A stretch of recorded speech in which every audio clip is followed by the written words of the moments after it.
Assalamualaikum warahmatullahi wabarakatuh. Perkenalkan, saya Bu Yanti. Saya akan menjelaskan tentang pemenuhan kebutuhan oksigen ya. Oke. Apa sih pengertian oksigen itu? Oksigen adalah suatu proses untuk mendapatkan oksigen dan mengeluarkan karbon dioksida. Kebutuhan fisiologis oksigen merupakan kebutuhan dasar manusia tentunya ya, yang digunakan untuk kelangsungan metabolisme sel tubuh. Nah, untuk mempertahankan hidupnya dan untuk aktivitas berbagai organ atau sel ya. Nah, apa yang terjadi apabila seseorang tidak mendapatkan oksigen lebih dari 4 menit ya? Yang terjadi maka akan terjadi kerusakan otak ya yang tidak dapat diperbaiki atau biasanya pasien dapat meninggal ya. Nah, sistem tubuh yang berperan dalam kebutuhan oksigen ini adalah saluran pernafasan bagian atas, yaitu yang berfungsi untuk menyaring, menghangatkan, dan melembabkan udara yang terhirup ya. Ada juga saluran pernafasan bagian bawah ya, yang fungsinya adalah untuk mengalirkan udara dan memproduksi surfaktan. Oke, lanjut ya. Nah, ini bisa dilihat ya, ada gambarnya ya. Ini ada saluran pernafasan bagian atas ya, kemudian ada juga saluran pernafasan bawah. Yuk kita belajar selanjutnya ya, apa aja sih saluran pernafasan bagian atas ya. Nah, yang pertama adalah hidung ya. Hidung ini ada nares anterior ya, atau kelenjar sebaseus. Jadi mempunyai kelenjar sebaseus ya. Oke, bisa dilihat hidungnya masing-masing ya. Di lubang hidungnya ini terdapat bulu ya kan. Nah, apa sih fungsinya bulu yang ada di dalam hidung itu? Fungsinya adalah sebagai penyaring udara. Nah, lalu saluran pernafasan bagian atas yang kedua apa? Yaitu yang kedua adalah faring. Faring itu bentuknya adalah seperti pipa yang memiliki seperti otot ya, memanjang ya dari dasar tengkorak sampai esofagus yang terletak di belakang nasofaring atau hidung ya. Tepatnya di belakang mulut atau di orofaring ya, dan di belakang laring. Namanya adalah laryngofaring. Oke. Lalu saluran bernafas bagian atas yang ketiga adalah laring atau tenggorokan ya. Jadi tulang rawan yang diikat ya laring itu ya bersama ligamen dan membran ya yang terdiri atas dua lamina yang bergabung ya di garis tengah ya merupakan saluran pernafasan setelah faring ya. Lalu yang terakhir adalah epiglotis. Epiglotis itu apa sih? Epiglotis itu adalah katup tulang rawan ya yang bertugas membantu untuk menutup laring pada saat proses menelan ya. Nah, ini biasanya kita tersedak ketika makan ya. Nah, jangan-jangan jatuhnya adalah ke saluran pernafasan. Nah, jadi makannya itu ya nggak boleh sambil ngomong ya, takutnya nanti apa namanya ke saluran pernafasan.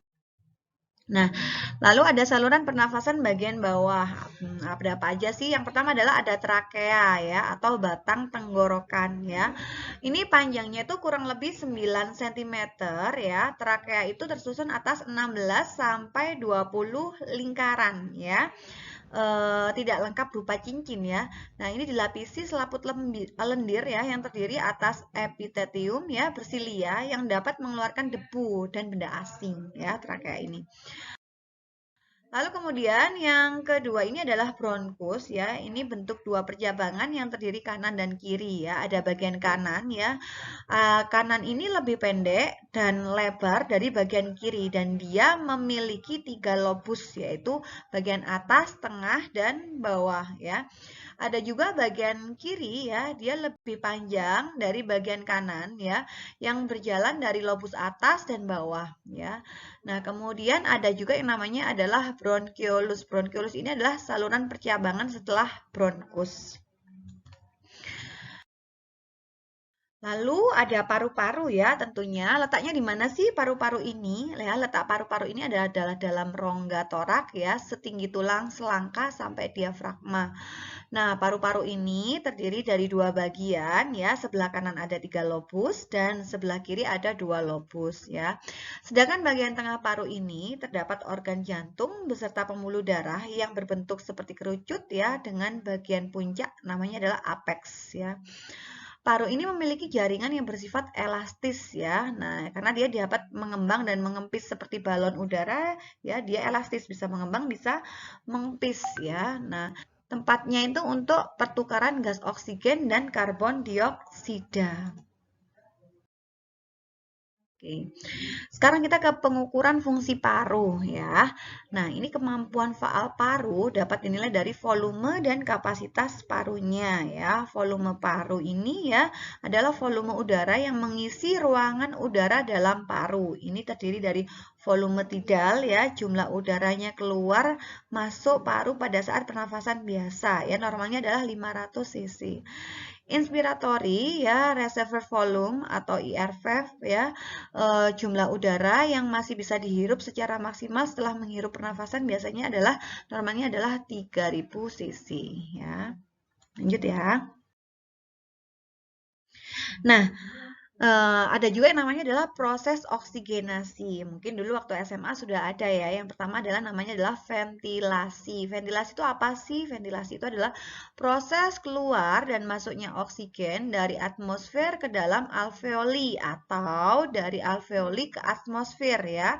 Nah, di sini adanya perbedaan tekanan antara atmosfer dengan paru-paru. Itu namanya adalah ventilasi.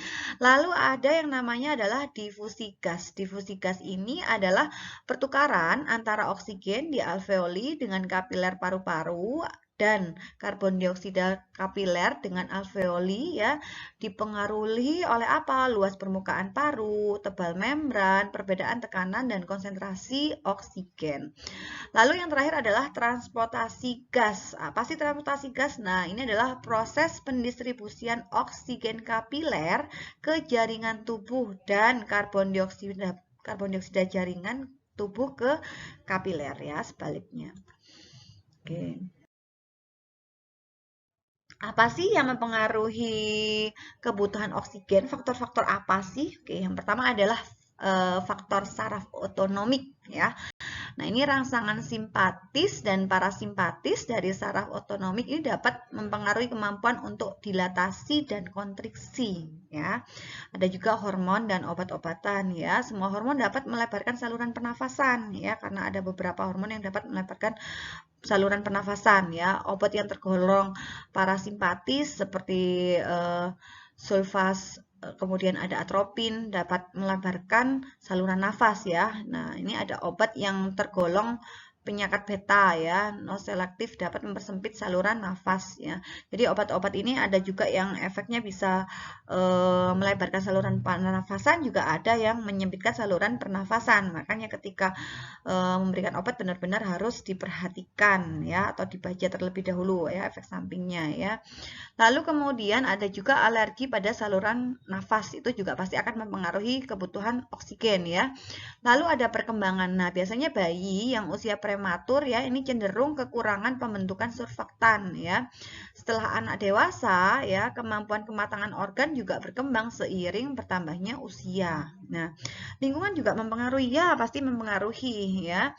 Kemudian perilaku dalam mengonsumsi makanan ya. Terus kemudian obesitas itu juga mempengaruhi perkembangan paru-paru. Nah, apalagi yang merokok kayak gitu ya. Nah, ini juga bisa menyebabkan proses penyempitan pada pembuluh darah ya. Ini faktor-faktor yang mempengaruhi kebutuhan oksigen. Oke, lanjut.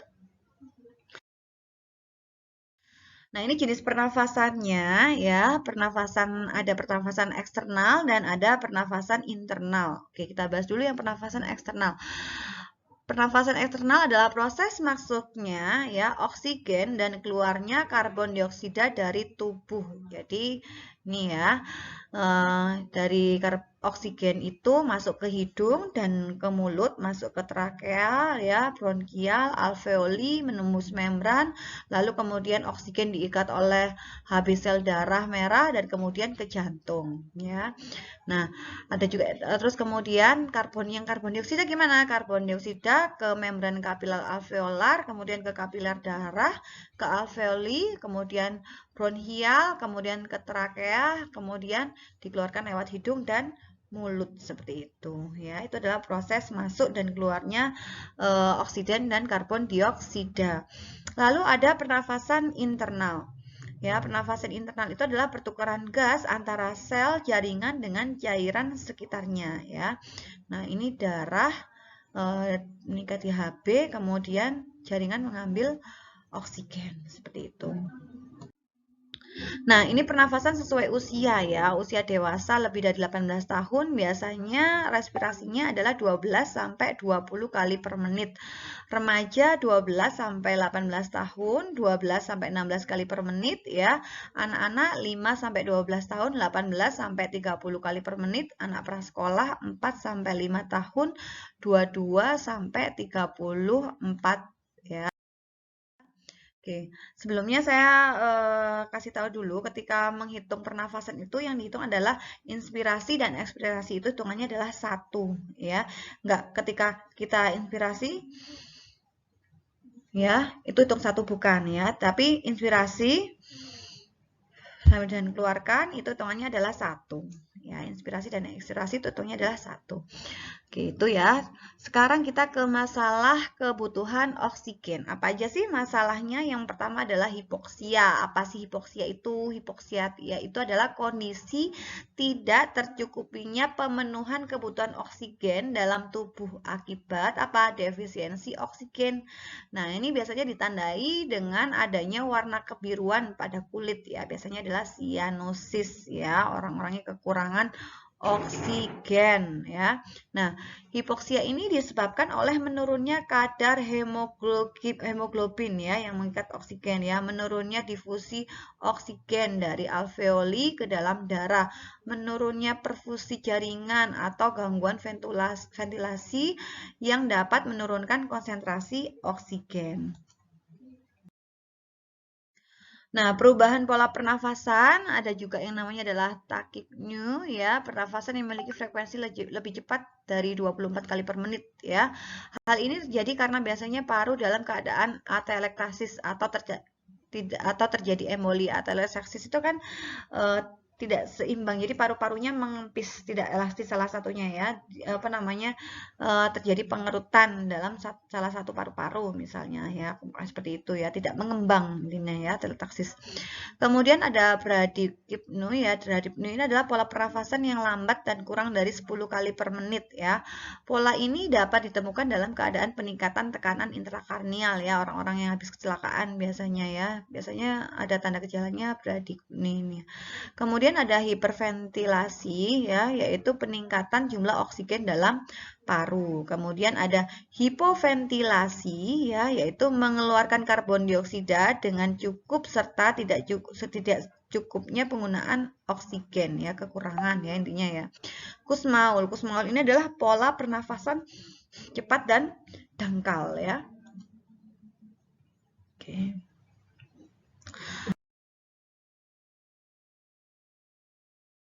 Ada juga dyspnea. Dyspnea ini adalah perasaan sesak dan berat saat bernafas, sesak banget ya.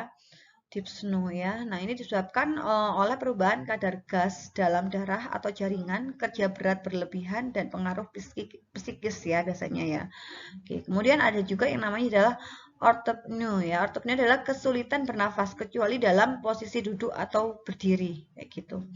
Ada juga chest stroke ya, siklus pernafasan yang amplitudenya mula-mula naik, kemudian turun, berhenti, kemudian mulai lagi siklus baru. Nah, itu namanya adalah chest stroke. Lalu ada pernafasan paradoksial ya, pergerakan dinding paru yang berlawanan arah ya dari keadaan normal sering ditemukan pada keadaan atelektasis. Karena kenapa? Yang satunya mengembang, maka ketika mengembang si paru-paru itu dinding dadanya juga akan mengembang. Tapi misalnya paru-paru yang satunya mengempis karena terjadi atelektasis, dia tidak bisa mengembang dengan sempurna. Nah, ini bisa terjadi yang namanya adalah perkeringan dinding paru yang berlawanan arah ya. Seperti itu. Atau yang satunya mengembang, yang satunya mengempis, satunya mengembang, satunya mengemis. Nah, itu juga mengalami masalah ya. Nah, terus kemudian biot itu adalah pernafasan dengan irama mirip chest stroke ya, tetapi amplitudenya tidak teratur. Pola ini dijumpai pada rangsangan selaput otak, tekanan intrakranial yang meningkat, trauma kepala ya biasanya. Lalu ada stridor. Stridor ini adalah pernafasan bising yang terjadi karena penyempitan pada saluran pernafasan, sering terjadi pada kasus spasme trakea atau obstruksi laring. Nah, ini masalah kebutuhan oksigen ya, bersihan jalan nafas tidak efektif itu biasanya sering terjadi ya. Nah, ini kenapa sih kok bisa terjadi ya? Ini karena ketidakmampuan membersihkan sekret atau obstruksi jalan nafas untuk mempertahankan jalan nafas yang paten. Biasanya gejala mayornya itu tidak ada keluhan untuk data subjektifnya, tapi data objektifnya dia biasanya batuk tidak efektif, tidak mampu batuk, sputumnya berlebihan, kemudian ada nafasnya kayak ngik mengik, kemudian ada wheezing ya atau ronci kering, grok-grok, kemudian ada mekonium di jalan nafas ya pada neonatas biasanya ya. Lalu gejala minornya ini biasanya pasiennya sulit berbicara, dyspnea, orthopnea. Kalau data objektifnya biasanya dia sudah gelisah, kemudian cyanosis ya bunyi nafasnya menurun, frekuensi nafasnya berubah-ubah, pola nafas berubah-ubah. Oke.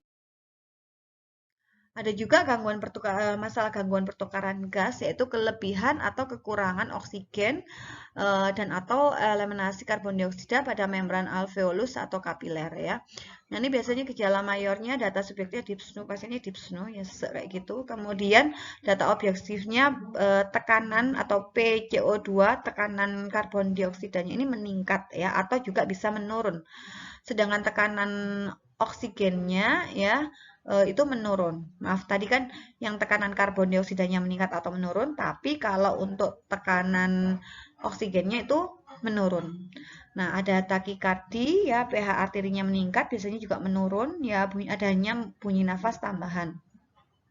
Gejala minornya biasanya pusing, penglihatannya kabur ya. Kemudian data objektifnya biasanya adalah cyanosis, kemudian diaforesis, gelisah, nafasnya adalah lewat cuping hidung ya.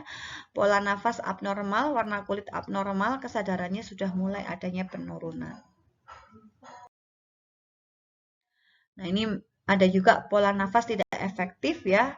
Ini inspirasi dan atau ekspirasi yang tidak memberikan ventilasi adekuat ya. Ini juga mayornya dyspnea ya.